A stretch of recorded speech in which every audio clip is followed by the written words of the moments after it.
బట్టగాల్చి మీ అన్న మొగాన వేసి ఆ మసి అంతా ఆ మరకలన్నీ తుడుచుకో అని అంటే ఒప్పుకోం తల్లి, ఒప్పుకోం.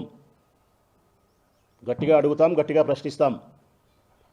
మీ అన్ననే పదానికే అర్హత లేదు, కలంకమని మీరు మాట్లాడిన తర్వాత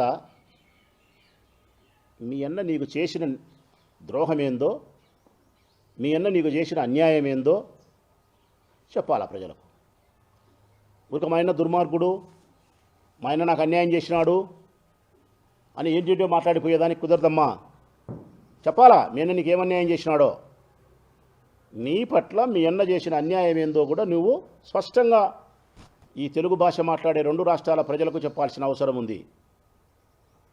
ముఖ్యంగా జగన్మోహన్ రెడ్డి గారిని మా ప్రాణంతో సమానంగా ప్రేమించే మాలాంటి వ్యక్తులకు సమాధానం చెప్పాలను ఇప్పుడు మేము అడుగుతున్నాం.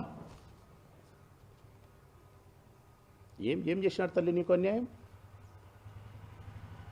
దేనికి మీ అన్నగారి పట్ల ఇంత ద్వేషం నీకు రావడానికి కారణం, ఇంత వైషమ్యాలు విషము చిమ్మడానికి కారణం ఏం? నీకు అన్యాయం జరిగింది?